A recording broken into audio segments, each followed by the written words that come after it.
जय Hind friends, welcome back to channel. स्वागत है एक बार फिर से आपके अपने यूट्यूब चैनल पर। तो आज हम बात करेंगे इस लेक्चर में UP police constable question paper की। मतलब कहने का समझो, ये जैसा कि आप लिखा हुआ देख रहे होंगे, UP police constable question paper set 1। अब इसका मतलब समझो, कहने का मतलब इस लेक्चर में हम लोग वो क्वेश्चन कवर करेंगे जो आपका अभी कुछ दिन पहले फरवरी में एग्जाम हुए थे और वो पेपर रद्द हो गया था, यानी कैंसिल हो गया था। समझ रहे हो आप लोग? मतलब कहने का, अभी जो फरवरी में यूपीपी का पेपर हुआ था उत्तर प्रदेश पुलिस का, और वो लीक के मामले में, यानी लीक हो गया था पेपर, इस वजह से वो पेपर रद्द कर दिए गए थे। तो इसमें वही क्वेश्चन हमने उठाए जो पेपर में आए थे। लीक हो गया वो एक अलग मैटर, लेकिन आप ये समझो जो पेपर में क्वेश्चन आया वो इंपॉर्टेंट तो है, और आपको ये भी पता है कि अगस्त में फिर से इसका एग्जाम होने वाला है। तो जितने भी क्वेश्चन आए थे उनको जरूर से जरूर तैयार करिए, और उससे रिलेटेड जैसे आपसे कोई मुद्रा पूछी गई तो आप सारी मुद्राएं तैयार कर लीजिए। आपसे किसी देश की राजधानी पूछी गई तो आप टोटल राजधानी तैयार कर लीजिए। यानी उसके राउंड फिगर में जितने क्वेश्चन बन सकते हैं आप उसको तैयार कीजिए, और 100% मानो आप पेपर क्वालिफाई करके आओगे। इसी रणनीति से तैयारी हमेशा की जाती है। यदि आपको ये बात समझ में आ गई हो तो वीडियो को पहले लाइक कर दीजिए जल्दी से, और चैनल पर पहली बार आए हो तो चैनल को सब्सक्राइब भी कर लीजिए। फिर वीडियो स्टार्ट करते हैं। तो देखते हैं जैसे इसमें पहला क्वेश्चन क्या दिया हुआ है। ठीक है, तो पहले इसमें हम लोग जनरल नॉलेज वाला सेशन कवर करेंगे। जैसा कि आप ऊपर देख रहे हो कि क्या लिखा हुआ है, जनरल नॉलेज यानी सामान्य ज्ञान। अब देखो, इधर जो आपका लिखा है वो सारे इंग्लिश वाले क्वेश्चन हैं, ठीक है ना, और उसी का इधर हिंदी वर्जन लिखा हुआ है। समझ गए होंगे आप बात को अच्छी तरह से। यानी पेपर हमेशा आपका जानते हो बाइलिंगुअल आता है, यानी हिंदी और इंग्लिश बोथ में। देखो पहला क्वेश्चन क्या लिखा हुआ है। क्वेश्चन लिखा हुआ है, which device can be use to measure the density of a coli liquid. अब जिसको इंग्लिश नहीं समझ में आ रही है, आप बगल में देखिए लिखा है, द्रवों का घनत्व नापने के लिए किस उपकरण का उपयोग किया जाता है। तो वो है आपका यूडियोमीटर। तो ऑप्शन इसका कौन सा सही हो जाएगा? Option C. चाहे इधर आप देख लीजिए यूडियोमीटर। ठीक, तो इंपॉर्टेंट क्वेश्चन क्या है कि द्रवों का घनत्व नापने के लिए किस उपकरण का उपयोग किया जाता है। तो वो है आपका यूडियोमीटर। उसी को इंग्लिश में लिखा गया, which device can be use to measure the density of a liquid. तो उसका ऑप्शन सी सही हो जाएगा। नेक्स्ट क्वेश्चन देखिए, दूसरा नंबर क्या लिखा हुआ है। लिखा है, केंद्रीय विश्वविद्यालय बाबा साहेब भीमराव अंबेडकर विश्वविद्यालय विद्या विहार किस शहर में स्थित है। तो वो है आपका लखनऊ। कहाँ स्थित है? लखनऊ। इंग्लिश वर्जन देख लीजिए, the central university Baba Saheb Bhimrao Ambedkar University Vidya Vihar is located in which city. यानी किस सिटी में ये सिचुएशन लोकेटेड है। तो वो है आपका लखनऊ। ऑप्शन डी इसका सही हो जाएगा। नेक्स्ट क्वेश्चन देखिए, तीसरा नंबर लिखा हुआ है, उत्तर प्रदेश पुलिस का मुख्यालय कहाँ स्थित है। इंपॉर्टेंट क्वेश्चन, क्योंकि पुलिस का एग्जाम है तो ये तो पता होना चाहिए। तो मुख्यालय आपका कहाँ है? प्रयागराज में, यानी जिसको इलाहाबाद के पहले नाम से जाना जाता था, अब उसको प्रयागराज कहते हैं। लिखा हुआ है, where is the headquarters of the Uttar Pradesh police located. तो वो क्या है आपका? प्रयागराज। ऑप्शन बी इसका सही हो जाएगा। नेक्स्ट क्वेश्चन देखिए, चौथा नंबर लिखा है, उत्तराखंड किस वर्ष अस्तित्व में आया था। यानी कहने का मतलब पहले उत्तराखंड और उत्तर प्रदेश एक ही था, जिसको सिर्फ उत्तर प्रदेश के नाम से जाना जाता था। तो सन 2000 में इसको अलग कर दिया गया था। तो वही क्वेश्चन यहाँ पर बना है कि उत्तराखंड किस वर्ष अस्तित्व में आया, यानी जब उत्तर प्रदेश से अलग किया गया। तो वही लिखा, in which year did Uttarakhand come into existence. कब अस्तित्व में आया? तो वो था सन 2004 का पहला ऑप्शन सही हो जाएगा। नेक्स्ट क्वेश्चन देखिए आप, 5 नंबर। अब देखो, जिन लोगों ने एग्जाम दिया होगा या ये वाला सेट जिन लोगों ने दिया होगा, अगर वो लोग ये वीडियो देख रहे हैं या लेक्चर देख रहे हैं तो आप बता सकते हो कि बिल्कुल ये वही क्वेश्चन है, वही पूरा पेपर ही उठाया हमने, तभी बाइलिंगुअल में लिखा हुआ है। ठीक, और ये जो लिखा हुआ है यूपी पुलिस कंपटीशन की दुकान, तो ये हमारा चैनल का वाटरमार्क पड़ा हुआ है। ठीक, तो पांचवा क्वेश्चन देखिए क्या लिखा हुआ है, बरसाना होली खालिस्तान के साथ खेली जाती है। यानी जो बरसाने में होली होती है वो डंडे के साथ में खेली जाती है, यानी सभी पत्नियां अपने पति को डंडे से पीटती, वहाँ का एक ये रिवाज है। ठीक, तो बरसाना होली डंडे के साथ खेली जाती है। लिखा है, Barsana Holi is played with stick. Stick मतलब क्या होता है? डंडा। नेक्स्ट क्वेश्चन देखिए आप, 6 नंबर क्या लिखा हुआ है, उत्तर प्रदेश में आयोजित कापिल मेला समुदाय से जुड़ा। यानी जो कापिल मेला है वो किस समुदाय से जुड़ा? तो वो जैन से जुड़ा। ऑप्शन ए इसका सही हो जाएगा। इधर पढ़ लीजिए क्या लिखा है, the Kampil fair held in Uttar Pradesh is associated with which a community. तो वो हो जाएगा आपका जैन, यानी जैन समुदाय से जुड़ा हुआ है। तो ये यहाँ से 6 क्वेश्चन कंप्लीट होते हैं। नेक्स्ट क्वेश्चन देखते हैं, 7 नंबर क्या लिखा हुआ है, पहले खालिस्तान दिया गया है, फिर लिखा है, भारत में कथक नृत्य के की एक शास्त्रज्ञ है। कहने का मतलब पंडित बिरजू महाराज। अब ध्यान से समझो, यानी पंडित बिरजू महाराज भारत में कथक नृत्य के एक शास्त्रज्ञ है। फिर इधर लिखा है, blank is N exponent of Kathak dance in India. तो क्या हो जाएगा? पंडित बिरजू महाराज। ऑप्शन सी इसका सही हो जाएगा। तो ये सभी इंपॉर्टेंट क्वेश्चन है, और जैसे यहाँ कथक के बारे में पूछा गया तो और भी इससे रिलेटेड जो आप क्वेश्चन बन सकते हैं उनको भी आप अपनी जो भी बुक आप पढ़ते हो उससे तैयार कीजिए। नेक्स्ट क्वेश्चन देखिए, 8 नंबर लिखा हुआ है, निम्नलिखित में से कौन सा यूपी पुलिस विभाग की चयन प्रक्रिया के चरणों में से एक नहीं है। ध्यान दो जरा, कह रहा है कौन सा विभाग जो है वो यूपी पुलिस की प्रक्रिया चरणों में से नहीं है। पहला लिखा है शारीरिक परीक्षण। अब सबको पता है आपको शारीरिक परीक्षण होता है। ठीक, फिर शैक्षिक योग्यता, बिल्कुल ये भी शैक्षिक योग्यता, जब तक आपका 12th नहीं होगा कैसे आप कर पाओगे पुलिस की तैयारी। ठीक, फिर लिखा है आयु पात्रता, तो आयु का भी होता है, यानी तीनों तो सही है। तो नीचे लिखा है भाषा परीक्षण, यानी भाषा का परीक्षण, ये चयन प्रक्रिया का एक विभाग नहीं है। इधर क्या लिखा हुआ है, पढ़ लीजिए, लिखा है, which of the following is not one of the stage of the selection procedure of UP police department. तो वो क्या है आपका? Language test. तो ऑप्शन डी इसका सही हो जाएगा। नेक्स्ट क्वेश्चन देखिए, 9 नंबर में क्या लिखा हुआ है, एक पौराणिक कथा के अनुसार किस देवता ने दशाश्वमेध घाट पर किए जाने वाले दशाश्वमेध यज्ञ के दौरान 10 ऊँटों की बलि दी। तो वो थे आपके ब्रह्मा जी। कह दिया ऑप्शन जी, बिल्कुल ऑप्शन बी हो जाएगा, भगवान ब्रह्मा। इधर पढ़ लीजिए, लिखा according to a legend which god sacrificed 10 horses during Dashashwamedh योजना perform at the Dashashwamedh Ghat. तो वो कौन थे आपके? लॉर्ड ब्रह्मा, यानी भगवान ब्रह्मा। ऑप्शन बी इसका सही हो जाएगा। नेक्स्ट क्वेश्चन देखिए, 10 नंबर में क्या लिखा हुआ है, लिखा हुआ है, भारत में बहादुरी का सर्वोच्च पुरस्कार निम्नलिखित में से कौन सा है। तो सब लोग जानते हो परमवीर चक्र। इंपॉर्टेंट क्वेश्चन और आसान भी है। यानी भारत में जो बहादुरी का सर्वोच्च पुरस्कार है वो है आपका परमवीर चक्र। विच ऑफ द क्या लिखा हुआ है, which of the following is the highest gallantry award in India. तो वो है आपका परमवीर चक्र। तो ऑप्शन बी इसका सही हो जाएगा। नेक्स्ट क्वेश्चन देखिए, 11 नंबर क्या लिखा हुआ है, लिखा है, माई पैसेज फ्रॉम इंडिया खालिस्तान द्वारा लिखी गई किताब है। यानी ये जो किताब का नाम है माई पैसेज फ्रॉम इंडिया, ये किसने लिखी थी? तो वो थे इस्माइल मर्चेंट। ऑप्शन डी इसका सही हो जाएगा। इधर पर लीजिए, my passage from India is a book written by, तो कौन? इस्माइल मर्चेंट। ऑप्शन डी इसका सही हो जाएगा। नेक्स्ट क्वेश्चन देखिए 12 नंबर में, क्या लिखा है? विश्व पर्यावरण दिवस कब मनाया जाता है? तो विश्व पर्यावरण दिवस मनाया जाता है 5 जून को। ऑप्शन सी इसका सही हो जाएगा।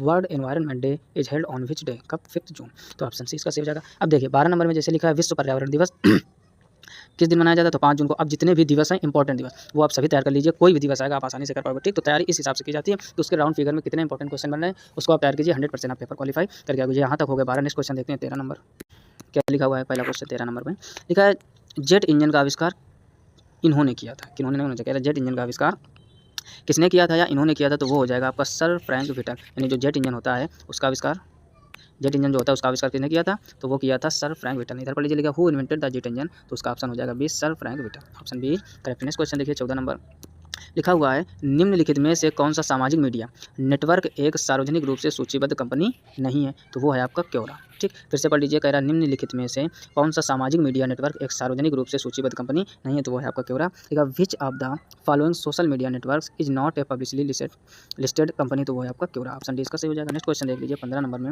लिखा हुआ है किस भारतीय राज्य में सर्वाधिक क्षेत्र में वन स्थित है? यानी किस भारतीय राज्य में सर्वाधिक क्षेत्र में वन, यानी कौन सा वो राज्य जहाँ सबसे ज़्यादा वन है? वो मध्य प्रदेश। इंपॉर्टेंट क्वेश्चन और लगभग एसएससी के कई एग्जामों में ये बना है। लिखा है which Indian state has its maximum area under forest cover? यानी कौन सा वो राज्य जो सबसे ज़्यादा जहाँ पर वन है? तो हो जाएगा आपका Madhya Pradesh. Option D is correct. Next question देखिए 16 नंबर, लिखा हुआ खालिस्तान फिनलैंड की शासकीय मुद्रा का, यानी जो मुद्रा है। अब देखो वही बात आ गई ना, दिवस आ जाए तो सारे दिवस तैयार कर लो, मुद्रा आ जाए तो सारे मुद्रा तैयार कर लो, राजधानी आ जाए तो सारी राजधानी तैयार कर लो। तो वो क्या थी? यूरो। यानी फिनलैंड में क्या चलती है? यूरो। तो खालिस्तान यहाँ पर ब्लैंक दिया हुआ है, is the official currency of Finland, हो जाएगा यूरो। नेक्स्ट क्वेश्चन देखिए 17 नंबर, लिखा हुआ है कौन सी रेखा भारत और पाकिस्तान के बीच की सीमा तय करती है? तो वो रेड क्लिफ रेखा। आसान सा क्वेश्चन, रेड क्लिफ रेखा भारत और पाकिस्तान के बीच में। Which line demarcates the boundary between India and Pakistan? हो जाएगी आपकी रेड क्लिफ रेखा। Option B is correct. Next question देखिए 18 नंबर, लिखा हुआ प्योंगयांग किस देश की राजधानी? तो वो है उत्तर कोरिया की, ठीक। नाम से अजीब सा लगता है। अब देखो ध्यान से समझो, अब यहाँ पर क्या की राजधानी, क्या हमने बताया? अब जितने भी देश की राजधानी है लगभग आप 50 तो तैयारी कर लीजिए, इंपॉर्टेंट जरूर कोई ना कोई जगह उत्तर कोरिया की क्या है? प्योंगयांग। लिखा है Pyongyang is the capital of the country, कहाँ की है? नॉर्थ कोरिया यानी उत्तर कोरिया। नेक्स्ट क्वेश्चन देखिए 19 नंबर, क्या लिखा हुआ है? लिखा है निम्नलिखित में से कौन सा संयुक्त राज्य अमेरिका का एक राज्य नहीं है? न्यूयॉर्क है, मिनेसोटा ये भी है, लुइजियाना ये भी है, अटलांटा, यानी जो अटलांटा राज्य है वो संयुक्त राज्य अमेरिका का नहीं है। इधर देख लीजिए क्या लिखा है? Which of the following is not a state of the United states of America? तो क्या हो जाएगा? Atlanta. Option D is correct. Next question देखिए इसका 20 नंबर, क्या लिखा हुआ है? लक्षद्वीप के लोग मलयालम के अलावा दूसरी कौन सी भाषा बोलते हैं? तो वो बोलते हैं महल। आधा हा बना मल पढ़ सकते हैं, महल भी पढ़ लीजिए आप। लिखा हुआ the people of Lakshadweep speak which other language beside Malayalam? Malayalam के अतिरिक्त और कौन सी बोलते हैं? तो बोलते हैं मल। ऑप्शन बी इसका सही हो जाएगा। तो यहाँ तक हो गया 20 क्वेश्चन कंप्लीट। अगला देखते हैं 21 नंबर क्वेश्चन, क्या लिखा है 21 नंबर में? लिखा है शिवाजी के छोटे बेटों को नाम बताएं जो तीसरे छत्रपति थे? तो वो थे राजा राम। यानी शिवाजी का जो तीसरा बेटा था वो क्या था? राजा राम। और जो छत्रपति बने, लिखा है name of the younger son of Shivaji who was also the third Chhatrapati? तो वो थे आपके राजा राम। ऑप्शन ए इसका सही हो जाएगा। नेक्स्ट क्वेश्चन देखिए आप 22 नंबर, लिखा हुआ है खालिस्तान पहले दिया है ओडिशा से प्रारंभ एक प्राचीन लोक नृत्य, यानी ओडिशा का कौन सा? तो वो घुमरा। घुमरा ओडिशा का एक प्राचीन नृत्य। इधर लिखा है blank is an ancient folk dance originating from Odisha? तो क्या हो जाएगा? घुमरा। ऑप्शन डी इसका सही हो जाएगा। नेक्स्ट क्वेश्चन देखिए 23 नंबर, लिखा हुआ है वर्ष 2018 के केंद्रीय बजट में भारत के राष्ट्रपति का वेतन प्रति माह खालिस्तान तक कर दिया गया था? तो वो था आपका 5 लाख। यानी 2018 का जो केंद्रीय बजट था उसमें राष्ट्रपति का जो वेतन था वो प्रति माह 5 लाख रुपए कर दिया गया था। In the 2018 union budget the salary of the president of India was increased to blank per month? तो हो जाएगा 5 लाख। तो ऑप्शन डी इसका सही हो जाएगा। नेक्स्ट क्वेश्चन देखिए 24 नंबर, क्या लिखा हुआ है? लिखा है भारत अपने नारियल के वार्षिक उत्पादन में खालिस्तान और इंडोनेशिया के बाद तीसरे स्थान पर आता है। यानी भारत अपने नारियल के वार्षिक उत्पादन में, यानी एक तो इंडोनेशिया है और उसके बाद है आपका कौन सा? फिलीपींस। यानी फिलीपींस और इंडोनेशिया के बाद तीसरे स्थान पर आता है कौन? अपना भारत, जो नारियल के उत्पादन के लिए। इधर क्या लिखा हुआ है? India ranks at third position behind blank and Indonesia in its annual coconut production, यानी नारियल के उत्पादन में। तो वो है आपका फिलीपींस। यानी फिलीपींस इंडोनेशिया के बाद तीसरा स्थान है भारत का, किस मामले में? नारियल के वार्षिक उत्पादन के मामले में। नेक्स्ट क्वेश्चन देखिए 25 नंबर, क्या लिखा हुआ है? लिखा हुआ है 24 जनवरी 1950 को संविधान सभा के 284 सदस्यों ने हस्तलिखित संविधान पर हस्ताक्षर किए, जिसमें खालिस्तान महिलाएं थी। यानी कितनी महिलाएं? 284 लोग टोटल थे, इसमें कितनी महिलाएं थी? तो 15 महिलाएं शामिल थी। ऑप्शन सी इसका सही हो जाएगा। इधर पर ये लिखा है the hand written constitution was signed on 24 January 1950 by 284 members of the constitute assembly with which includes blank women. कितनी महिलाएं थी? तो थी आपकी 15 महिला। नेक्स्ट क्वेश्चन देखिए 26 नंबर, क्या लिखा हुआ है? लिखा है काकोरी रेलगाड़ी लूटपाट की कल्पना राम प्रसाद बिस्मिल और खालिस्तान ने की थी? तो वो थे आपके अशफाक उल्लाह खान। यानी काकोरी रेलगाड़ी लूटपाट की जो थी वो राम प्रसाद बिस्मिल और अशफाक उल्लाह खान ने की थी। इधर क्या लिखा हुआ है? The Kakori train robbery was conceived bye Ram Prasad Bismil and Ashfaq Ullah Khan. यानी ये दो लोगों थे, उसमें कौन कौन? अशफाक उल्लाह खान और रामप्रसाद बिस्मिल। नेक्स्ट क्वेश्चन देखिए क्या लिखा हुआ है, बगरू फिर खालिस्तान में हाथ की छपाई के प्रसिद्ध केंद्रों में से एक है, तो वो है आपका राजस्थान। यानी जो बगरू है वो हाथ की छपाई के प्रसिद्ध केंद्रों में से एक है, वो है आपका राजस्थान। इधर भी देख लीजिए क्या लिखा है, Bagru is one of the famous centre of hand block printing in, कहाँ पर है वो, राजस्थान में। तो ऑप्शन 20 का सही हो जाएगा। तो यहाँ तक होगा 27 क्वेश्चन। ये वो क्वेश्चन है जो आपके यूपी पुलिस की परीक्षा आए हुए थे। नेक्स्ट क्वेश्चन देखिए 28 नंबर लिखा हुआ है, भारतीय रिजर्व बैंक द्वारा निर्धारित नवंबर 2018 में नकद आरक्षित अनुपात प्रतिशत है। यानी भारतीय रिजर्व बैंक द्वारा निर्धारित नवंबर 2018 में नकद आरक्षित अनुपात वो 4% है। कितने प्रतिशत, 4% लिखा है। The cash reserve ratio as on November 2018 set by RBI is 4%। तो ऑप्शन सी इसका सही हो जाएगा। नेक्स्ट क्वेश्चन देखिए 29 नंबर लिखा हुआ, हवा महल 1799 ईस्वी में महाराजा फिर खालिस्तान द्वारा बनवाया गया था। यानी जो हवा महल था वो किस राजा के द्वारा बनवाया गया था, Sawai Pratap Singh. Important question SSC CGL में आ चुका है, CHSL में आ चुका है, MTS में भी आ चुका है और UPP में आज देखने को मिल गया। यानी कहने का मतलब इंपॉर्टेंट क्वेश्चन, हवा महल किसने बनाया था, सवाई प्रताप सिंह ने। कब बनवाया था, 1799। यदि आप हिस्ट्री की और जनरल साइंस की अच्छे से तैयारी करना चाहते हो तो इस चैनल के प्लेलिस्ट में जाइए। SSC MTS के हिस्ट्री के जितने भी क्वेश्चन हमने, जितनी भी सीरीज, जितने भी वीडियो डाले हैं वो पूरे देख लीजिए।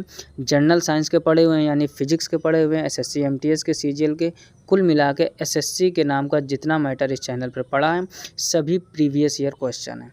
आप जाके प्लेलिस्ट में देखोगे तो सभी वो कहाँ के क्वेश्चन हैं, जो प्रीवियस ईयर में आ चुके हैं। यानी जो CGL में आए होंगे या तो CHSL में या तो MTS में, हम उसी क्वेश्चनों को या उन्हीं क्वेश्चनों को करवाते हैं जो एग्जाम में आपके पूछे जा चुके हैं, ताकि आपको एक अंदाज़ा बना रहे कि किस टाइप के क्वेश्चन आते हैं और उसी हिसाब से आप जो भी बुक पढ़ते हो उसके राउंड फिगर में क्वेश्चन तैयार कर लो। 100% पेपर क्वालिफाई करके आओगे।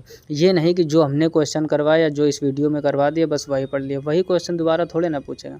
जो एग्ज़ाम बनाता है, जो पेपर बनाता है, इतना पागल तो है नहीं कि जो बना दिया वही फिर रख देगा, फिर यही होगा लीक हो गया। समझ गए ना बात को। तो राउंड फिगर में उससे रिलेटेड क्या क्या क्वेश्चन बनते हैं उसको आप तैयार कीजिए। वो क्वेश्चन तो वैसे भी नहीं आना, 99% नहीं आना, उससे रिलेटेड आने हैं। तो ये आप ध्यान में रखिए।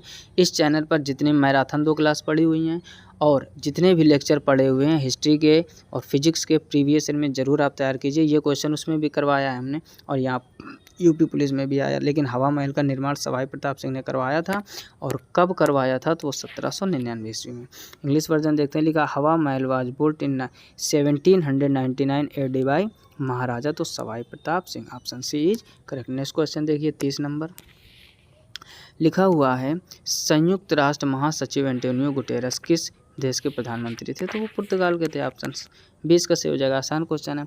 Antonio Guterres the incumbent UN secretary general was the prime minister of which country, तो वो थे पुर्तगाल। ऑप्शन 20 का सही हो जाएगा। नेक्स्ट क्वेश्चन देखिए 31 नंबर लिखा हुआ है, उद्घाटन के बाद लखनऊ के इकाना क्रिकेट स्टेडियम में खेला गया पहला अंतर्राष्ट्रीय क्रिकेट मैच भारत और किसके बीच खेला गया था, तो वो था आपका वेस्ट इंडीज़। इंपॉर्टेंट क्वेश्चन है।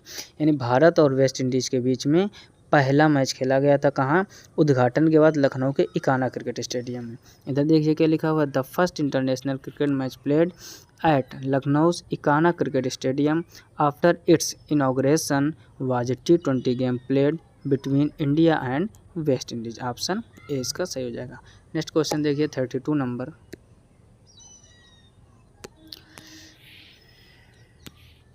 क्या लिखा हुआ है, लिखा है वर्ष 2022 के एशियाई खेल में मेज़बानी खालिस्तान द्वारा की जाएगी। यानी 2022 में किसके द्वारा मेज़बानी की जाएगी, चीन के द्वारा। ठीक, तो ये प्रीवियस ईयर पुराना क्वेश्चन। अब देखो किसी के मन में चल रहा होगा ये लिखा है की जाएगी और 2022 चल रहा है 2024, तो ये प्रीवियस ईयर क्वेश्चन पेपर है। ठीक है ना। वर्ष 2022 के एशियाई खेल की मेज़बानी किसके द्वारा की जाएगी, चीन के द्वारा। लिखा the 2022 Asian games will be hosted by China. Option 20 correct. Next question देखिए 33 नंबर, ठीक है। भारत के चीफ आर्मी स्टाफ COAS का नाम बताएं जिन्होंने 31 दिसंबर 2016 को पदभार संभाला था, तो वो थे आपके जनरल बिपिन रावत। अब इस दुनिया में नहीं है, बहुत ही दुख की बात है। आपको सब लोगों को पता होगा कि हेलीकॉप्टर से एक घटना हुई थी जिसमें इनका देहांत हो गया था। ठीक, ऐसा होना नहीं चाहिए था, लेकिन बहुत सारे न्यूज़ चैनल में बहुत सारी इनकी खबरें भी चली कि क्या कारण हो सकते हैं। कुछ लोगों ने साजिश बताया, कुछ लोगों ने घटना बताई। खैर जो भी हो उतना जानकारी नहीं, लेकिन अब इस दुनिया में नहीं है। इन्होंने 31 दिसंबर 2016 को पदभार संभाला था। कौन? जनरल बिपिन रावत। लिखा है name India's chief of the army staff COAS who took office on 31 दिसंबर 2016। तो कौन हो जाएगा? General Bipin Rawat. Option A इसका सही हो जाएगा। नेक्स्ट क्वेश्चन देखिए 34 नंबर। क्या लिखा हुआ है? लिखा नवंबर 2018 में 33वां आसियान शिखर सम्मेलन कहाँ आयोजित किया गया था? तो वो था आपका सिंगापुर में। Where was the 33rd Asian summit held in November 2018। तो वो कहाँ था? सिंगापुर। ऑप्शन सी इसका सही हो जाएगा। तो यहाँ तक हो गए 34 क्वेश्चन कंप्लीट। नेक्स्ट क्वेश्चन देखते हैं 35 नंबर। लिखा हुआ है मानव शरीर का कौन सा अंग इंसुलिन पैदा करता है? सब लोग जानते हो, अग्नाशय। ऑप्शन 20 का सही हो जाएगा। ये देखो बायोलॉजी के क्वेश्चन है, यानी जीके जीएस दोनों की इसमें चर्चा की है। जीके मतलब जनरल नॉलेज, जीएस मतलब जनरल साइंस। जनरल साइंस में आपकी 80% फिजिक्स आती है, 10% में केमिस्ट्री और बायोलॉजी। तो ये आपका बायोलॉजी का क्वेश्चन है। मानव शरीर का कौन सा अंग इंसुलिन पैदा करता है? लिखा है which organ in human body produce insulin? तो वो हो जाएगा आपका पैनक्रियास, जिसको हम लोग अग्नाशय के नाम से जानते हैं। नेक्स्ट क्वेश्चन देखिए 36 नंबर। लिखा हुआ है निम्नलिखित में से कौन सा तत्व एक अधातु है जो कक्षीय तापमान यानी कक्षा के ताप पर द्रव अवस्था में रहता है? तो वो है आपका ब्रोमीन। ठीक, ब्रोमीन को क्या लिखते हैं? Br से। तो ये हो गया आपका केमिस्ट्री का क्वेश्चन, जनरल साइंस के ही अंतर्गत है। लिखा है which of the following is non metal that remains in liquid state in room temperature? तो वो क्या है आपका? ब्रोमीन। ऑप्शन बी इसका सही हो जाएगा। नेक्स्ट क्वेश्चन देखिए 37 नंबर। लिखा हुआ है निम्नलिखित में से किस तत्व का परमाणु त्रिज्या सबसे छोटा होता है? तो परमाणु त्रिज्या सबसे छोटी किसकी होती है? क्लोरीन, जिसको हम लोग Cl के नाम से जानते हैं। लिखा है which of the following elements has the smallest atomic radius? तो वो है आपका क्लोरीन। नेक्स्ट क्वेश्चन देखिए, और इस लेक्चर का ये लास्ट क्वेश्चन है, यानी जीके और जीएस के इतने ही क्वेश्चन आपके बने थे। तो अगला लिखा है 38 नंबर में CH3COOCH2CH3 खालिस्तान का सूत्र है? तो वो है एथेनॉट का। ठीक, तो ये क्वेश्चन आपको याद करने पड़ेंगे। देखो इसके लिए आपको जनरल साइंस का एक क्लास देखनी पड़ेगी, या फिर आपके पास जो भी बुक हो। केमिस्ट्री में आप एल्केन, एल्कीन, एल्काइन ये 3 ग्रुप होते हैं। आप 10th या 12th में अच्छे से पढ़े होगे। जिसको भी ये तीनों रूल अच्छे से पता है वो आसानी से निकाल सकेगा। लिखा है CH3COOCH2CH3 is the formula of, तो किसका? एथाइल एथेनॉट का। ऑप्शन सी इसका सही हो जाएगा। तो एल्केन, एल्कीन, एल्काइन ग्रुप से आप फार्मूले तैयार कर लीजिए, फिर कैसा भी क्वेश्चन हो आप आसानी से बता पाओगे। तो ये थे आपके प्रीवियस ईयर क्वेश्चन जो आपके यूपी पुलिस के एग्ज़ाम में पूछे गए। आई होप आप पूरा वीडियो अच्छे से समझ गए होंगे। इसमें हमने बाइलिंगुअल करवा दिया, जैसा कि आपका पेपर था। ठीक, हिंदी और इंग्लिश बोथ में।